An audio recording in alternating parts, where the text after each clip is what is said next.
Closure is not a gift that someone else gives you. I think closure is really a door that you close yourself. It's a gift that you give yourself. Nobody else can give that to you.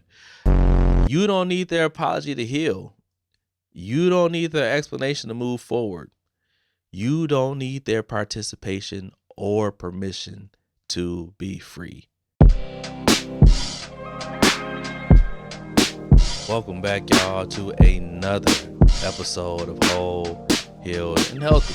And let's hop right into it. So I think the majority of us have probably been taught that closure is something that comes from another person or from other people.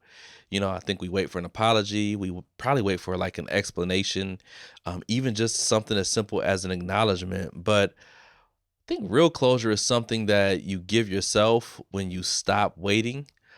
And I bet a lot of people are like me, like waiting for a conversation, just waiting for that apology, just waiting for them to finally admit what they did.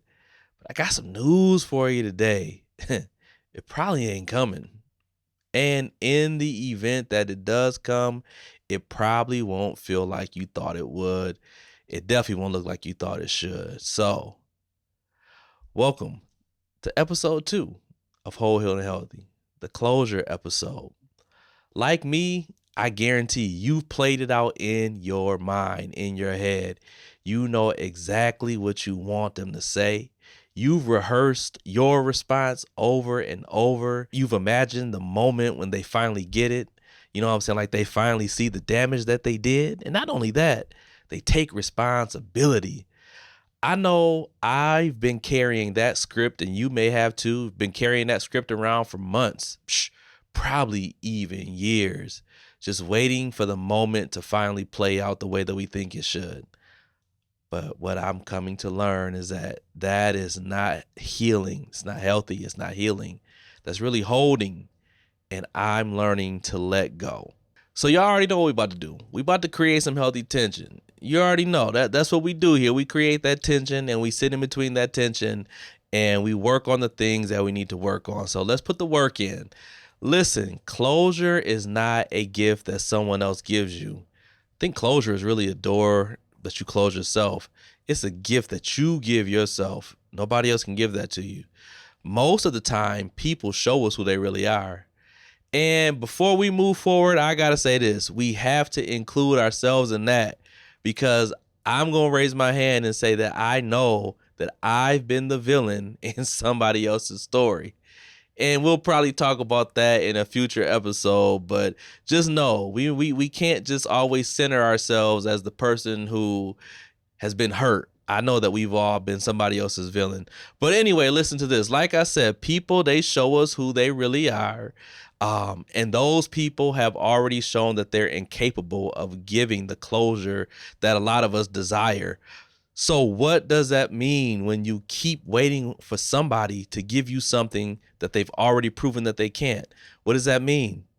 It simply means this: we are the ones who have to give ourselves that closure. We got to do it. We can't wait for them. We can't wait for anybody else. So let's just back up though for a minute, because I want to bring a couple definitions to a few things. Like, what does closure even mean? And I want to answer a few questions. The first question is, what does closure mean?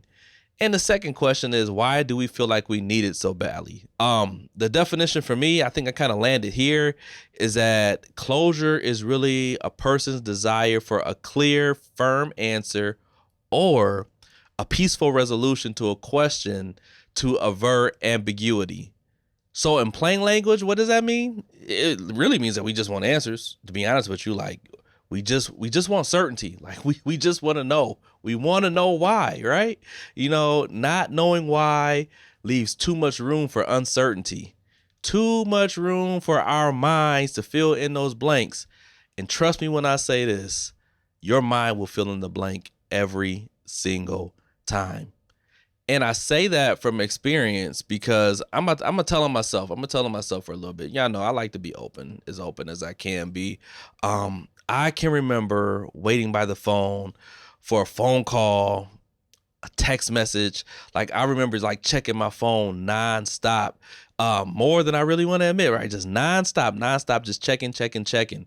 And shoot, even now, I'm doing the work, but even now I still find myself wondering if I'll ever get the apology that I feel like I'm owed.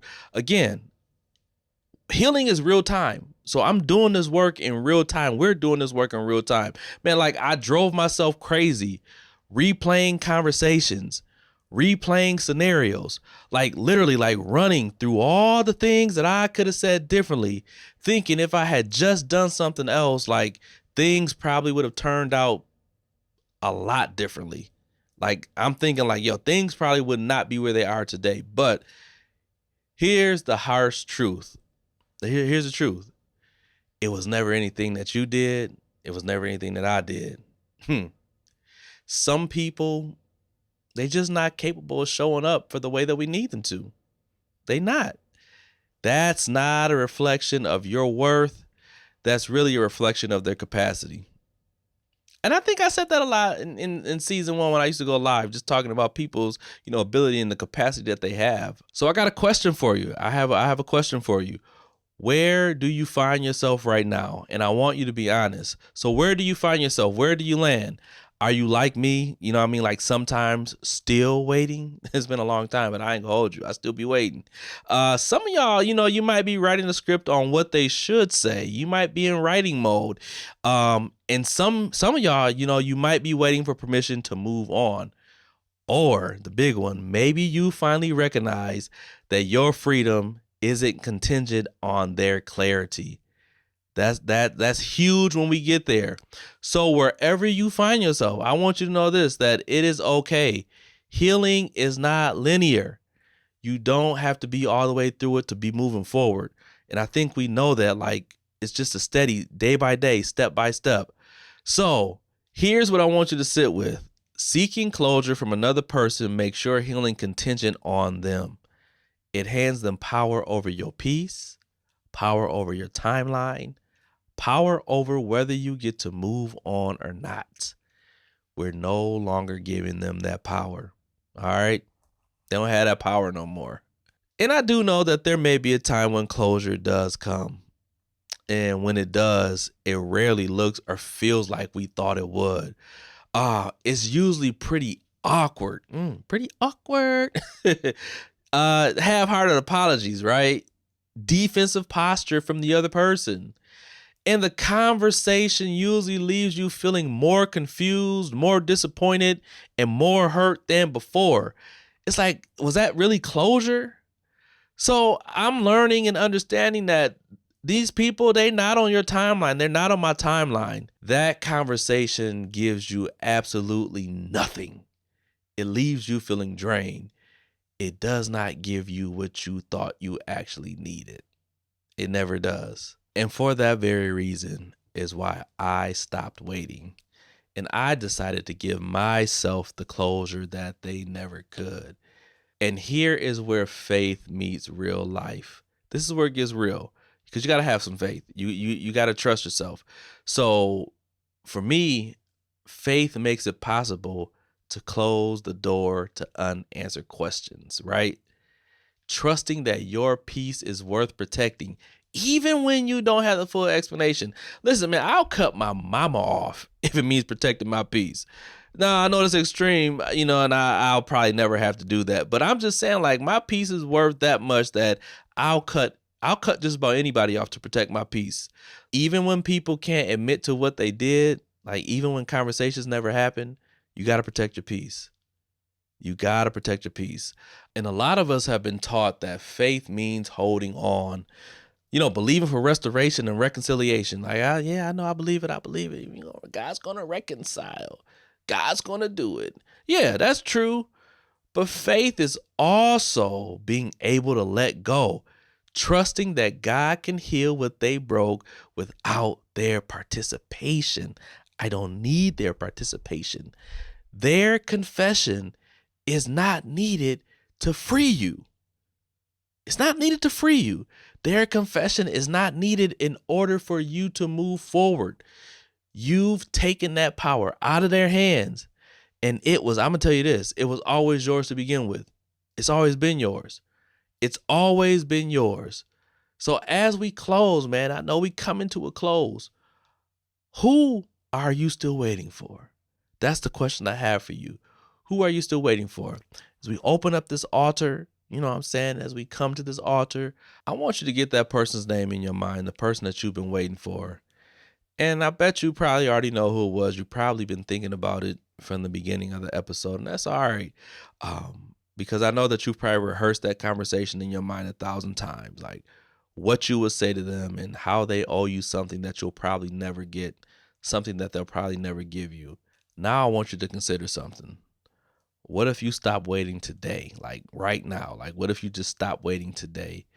Stop waiting for the call, stop waiting for the explanation, and stop waiting for them to open the door, but instead you be the one to close the door. Listen, you don't need their apology to heal. You don't need their explanation to move forward. You don't need their participation or permission to be free. In the famous words of the great Bishop Marvin Sapp, close the door. That's your closure. It's always been yours. Until next time, be whole, be healed, be healthy. Peace.